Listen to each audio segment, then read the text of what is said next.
to rookie Paxton Lynch stepping in against the Falcons, who beat Denver 23-16. Will Kane is back. How are we doing? I'm good. I want to start with you on this subject. Has Elway botched the quarterback situation in Denver? Well, I don't know if he's botched it yet, Molly, but the only thing saving him is 3 good games by a 7th-round draft pick. I mean, we all are living under this delusion right now that John Elway is a football genius who's reinvented football, where all you need is a middle-of-the-road, middle-class, workmanlike quarterback and an amazing defense, and you win Super Bowls. And we're overlooking the fact John Elway is doing everything he can not to be in that situation. Max, look at this. I'm just going to give you the history over the last 2 years of John Elway. Number one, he signed Peyton Manning. Now, when he signed Peyton Manning, are we supposed to pretend like he thought he was just getting a quarterback on his last legs that was going to limp across the finish line and take a Super Bowl with him? No, he was signing Peyton Manning. And then after Peyton Manning, he tried to keep Brock Osweiler. Molly, in your introduction, with all due respect, you said, let Brock Osweiler go. That's not what happened. Brock Osweiler got a better offer from Houston that he never let Denver match. Denver offered $16 million a year, offered $30 guaranteed. They never went back to Elway and let him try to match it. So we don't know what Denver would have done. Then the answer was trade for Mark Sanchez. Then it was draft Paxton Lynch. He passed on Dak Prescott. Now listen, a lot of guys, including every guy in the league, passed on Dak Prescott 3 times. But again, Elway is doing everything he can to find a quarterback. It isn't some master plan that apparently was put in place in April to have some team built around defense and a below average to average quarterback. That just wasn't the plan. And the only reason he's not getting called out for it right now is because a 7th-round pick in Trevor Siemian has put 3 good games together. And once that guy wasn't around, you saw what happened this weekend. You're making the case for Elway. You're How making the case for the genius of John Elway, in fact. What is the genius? Because he doesn't have a crystal ball. There's no way to know with certainty what's going to happen. However, he GM'd the team to the Super Bowl behind an outstanding offense led by a superb quarterback, maybe having the greatest season anyone's ever seen. And a couple years later gets back and wins the Super Bowl based on subpar quarterback play but an amazing defense. He reinvented it. Now, what he did here with the quarterback situation is he said it in the press. He said, look, I think there should be a middle class of quarterbacks. There are scrubs and there are franchise quarterbacks. I'm paraphrasing now. But there should be a middle class of quarterback, and I'd like to pay Brock Osweiler in that range, which is the right way a GM has to operate. In a hard cap league, the whole value of a GM primary value is correctly pricing talent. You have to get that right in the draft, free agency, contracts to your own players. And he looked at Osweiler and said, I just can't pay him that much money. I can't do it because he's not worth it. Well, the reason Osweiler left is because they had every indication they were going to pay him as a middle-class guy, not a franchise guy.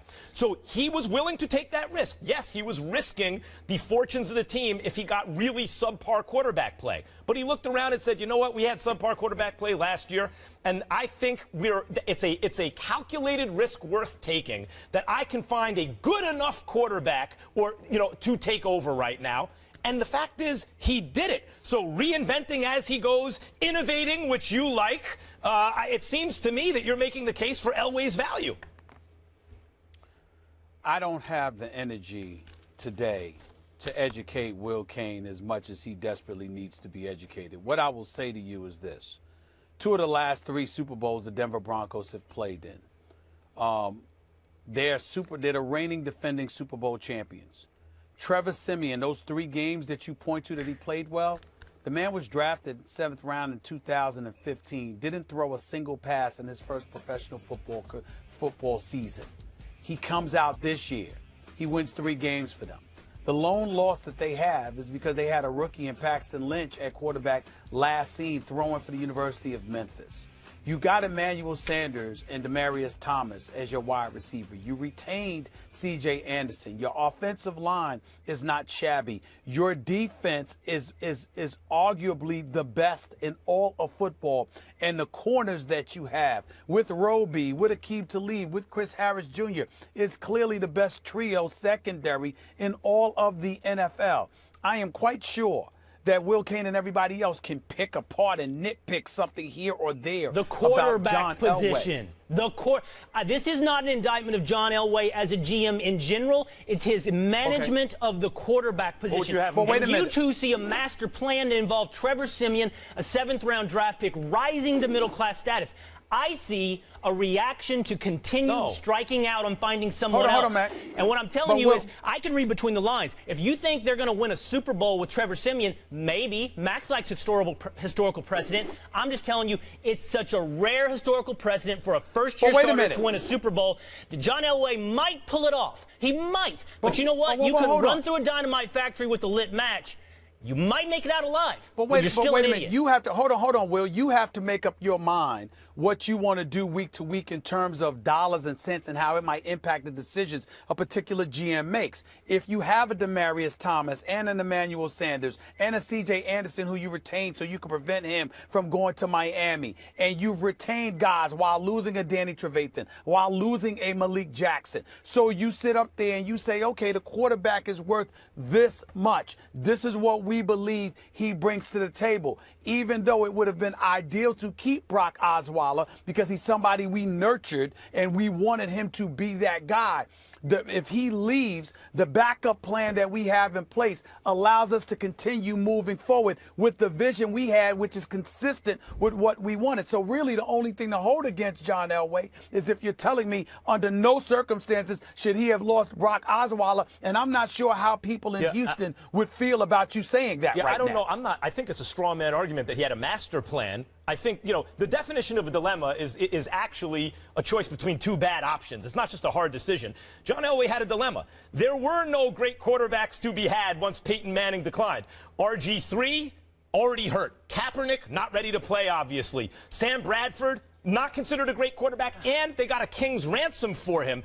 Osweiler, do you think Osweiler's necessarily better than Siemian? These were his options. Just to be clear, those weren't his options. Risks. Max, we have seen Sam Bradford play wonderfully for the Minnesota Vikings. That was an option for John Elway. We have seen Dak Prescott perform wonderfully. That was an option for John Elway. The question is this. No, it's not. Yeah, you're saying John Elway managed the quarterback position to put himself in position to maximize his Super Bowl abilities? Right. And the answer is no. No, you're saying... And the only reason we're not having this conversation more readily is because you've seen 3 games from Trevor Siemian. I'm telling you, that's a shaky ground to be on. Absolutely. In other words, the argument hasn't been decided whether or not the calculated risk he took paid off this year, although in the long run, not being tied to Osweiler for big money, I think is probably a pretty good bet. But when you argue, well, Dak Prescott was available, everyone passed on him a couple times at least, but he was available. That's less of a indictment. Bradford is playing really well and still healthy. Let's see if that continues. All you're really saying is that Elway, in your opinion, hasn't necessarily been proven to have made the optimal choice at quarterback yet of every position. However, for a guy playing on the, on the fly here, trying to make do with the best situation and not handcuff his franchise with a bad contract, I'd say so far the evidence looks pretty good, wouldn't you? I'd say right now, for example, when I came on your show and said they should do everything they can to trade for Phillip Rivers, and you both said that's insane.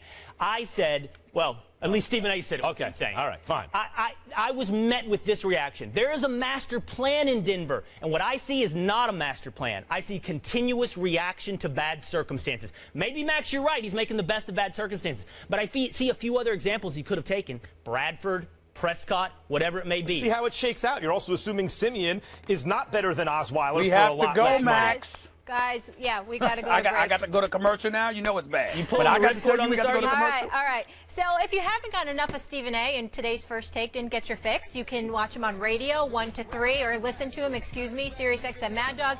And then if that's not enough, tonight, Stephen A. Late Night seems a perfect match made in heaven there. He will be on Jimmy Kimmel Live tonight. We'll give you a preview when we come back. Oh, really? Meanwhile, with Cam Newton sidelined for last night's Panthers-Bucks game because of a concussion, multiple people in his inner circle have counseled him to play more carefully, sources telling ESPN. Those close to Newton have urged him to get down, out of bounds, or into the end zone quicker than he did in Week 4, when he allowed the Falcons a free shot at him as he reached for the end zone. Cam has reportedly acknowledged the message and said he will do a better job of protecting himself when he can. The Panthers are now 1-4 on the season, putting them last in the NFC South. Jeff, I want to start with you here. How much of their poor start in terms of responsibility should be on Cam's shoulders? Well, there's 52 other guys who haven't pulled their weight either. So to just single out Cam and say he is fully responsible or more responsible, I wouldn't go there. The one area I would say he is responsible to a degree was the play in Atlanta when he coasted in the end zone and basically gave them a shot to take you out. And when you're talking about your franchise, right, the league MVP, struggling team, right, you're down, you got the Falcons at home, division opponent, all those things, you got to protect yourself. As a quarterback and as the franchise, all the things that you can do for this football team, it's important that you protect yourself. So now what you've done by taking that shot is you've given the next opponent, which is the Bucs, and a quarter with the Falcons, or 2 quarters with the Falcons, how many he played, a chance to jump you in the division. So there is some responsibility for what he did. But let's get before that. He has taken an immense amount of hits from the offensive line, from protection blunders, from guys missing, from missing hot reads, whatever it is. But when I tell you, and I've been beating this drum for a while, he takes incredibly violent hits. It's not just sacks, somebody tackling and rolling him, doing those things. He is getting smoked. I mean, guys are running through him, and it can be 2 and 3 guys at a time. He's getting driven into the ground. That takes a toll no matter who you are. I understand he's a big man, he's physical, he's all those things. But take it back to Denver in week 1.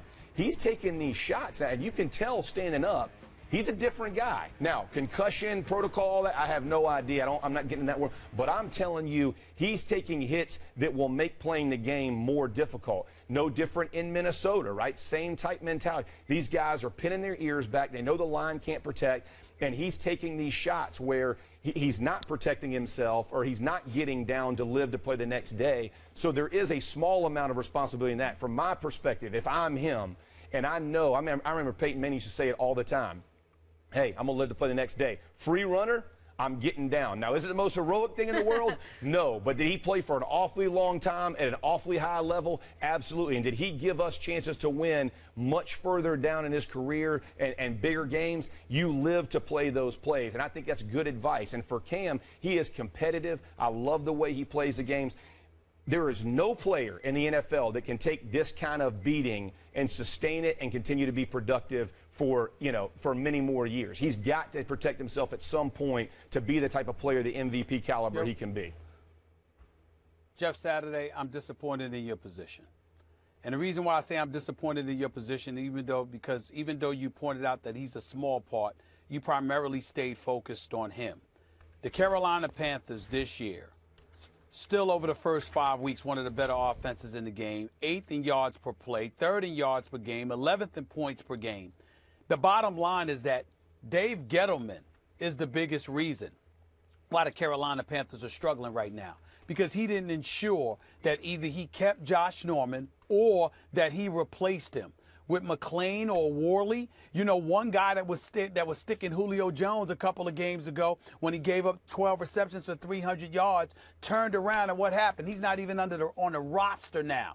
This defense is a shell of itself. Kawan Short hasn't showed up and produced to the level that he was producing last year, albeit there are reasons for that, but he still isn't the same impactful player. Luke Kuechly can only do but so much. He doesn't have help because he's got to help on the backside and he's got to help on the front side as well. And because Josh Norman isn't there, you've got huge, huge holes in your secondary. Does Cam Newton deserve a small bit of blame for what has transpired? You're absolutely right about that, because you got to make yourself available. You can't put yourself in precarious situations that's going to get you concussed and knocked out and held out of games, because if he's playing last night, chances are he doesn't throw 2 of the 3 interceptions that Derek Anderson threw, particularly one in the end zone that ultimately could have given them the lead and they would have ended up winning the game. But at the same time, Cam Newton is not even close to being the big problem for the Carolina Panthers. It is their defense, which is a shell of itself right now, because their secondary is such a question mark that it's put immense pressure on the front seven. It's compromised Kuechly, it's compromised Thomas, it's compromised Kawan Short, and the rest of the crew on that defensive line of scrimmage with Coney Ealy and those boys. It's compromised everybody. That is the problem with the Carolina Panthers, and that directly speaks to the general manager who decided to offer Josh Norman a contract and then renege on it and pull it off the table because he thought the locker room and all of this other stuff would be better without the guy. Josh Norman's absence is the biggest reason the Carolina Panthers are struggling the way that they've been struggling right now this season, because their defense is not the same. Yeah, here's the thing. I would agree with you on defensively, and they got run right at it last night, right up the middle, 25 of their 30 runs up the middle, so they're definitely not producing. But your numbers on the offense, when you watch the games, it ain't about moving the ball. It's about putting that thing in and taking control of games. So regardless of where they stack up from a statistical perspective, you and I both know they aren't. Listen, at first and goal last night, why are you putting the ball in Anderson's hand to throw that thing? That ball should be run 3 times, right? Like that would have been run by Cam if he was in the game. Yeah, zone read. Even if it's Anderson, run the play, man. Tolbert's still there. Payne, give them the ball. But their identity is different when Cam is not on the field. It's a different identity. Whatever the numbers are, they aren't commanding the same respect offensively as they did last year either. The question is, how responsible is Cam for the hits he's taking? And I get it. Why both of you mentioned first, look, there are a lot of problems on the Panthers. Cam isn't one of them. I agree. I think even before we just answer a straightforward question like how much of the responsibility does he get for taking the hits, we have to say they got problems. Absolutely. Cam Newton's not part of the problem. He's part of the solution. For sure. It's a lot of other guys who deserve blame for the problems. However, in terms of the hits he's taking, partly it's the refs who allowed him to get hit the way they once allowed Shaq to get fouled on every play. Because they look at him, I think, and go, this dude is so big and strong. And then also he's out of the pocket a lot. That it's like, in order to contend with him, you kind of got to let the other guys get away with something. I disagree with that. In a full contact sport like football, it's even more unfair in a sport like football than it was for Shaq in basketball. Part of it is he's just taking hits, especially this year. He's faced some really good defenses, the Broncos and the Vikings, and then he did that stupid thing against Atlanta, which is not a very good defense, but took a savage shot as though he was playing a good defense. He didn't make it any easier on himself. That's right. Part of it is he's holding the ball too long in the pocket because his receivers are not running the crispest routes I've ever seen and are therefore not always open. So, it's partly that. If you look at how much, like, you think of a guy like Roethlisberger, because not long ago he was the poster child for a big, strong quarterback who the refs might let you get away with a little something against, because what are you supposed to do? That's right, you draped on. Cam, in the same number of years that he's been in the league with Roethlisberger, has been hit, listen to this, 500 more times than Roethlisberger. So a lot of other people deserve blame for it, no doubt. But part of it also has to be Cam Newton. He's got to slide. He's got to play a little smarter. Even when they use him as the de facto running back, he's got to be smarter about the way he does it. He can't hold the ball as long in the pocket. I mean, part of it's him. That's fine. That's fine. But when you're trying to overcompensate because you know the kind of team you played on last year and that it's a shell of itself defensively this go-round, which puts more pressure on the offense, you're going to take chances. Of course, he has to do a better job of protecting himself. But again, it points to ultimate culpability being on a part of the defense, which is by the GM and his negligence of duty in doing what he was supposed to do, because it puts more pressure on Cam to try and overcompensate and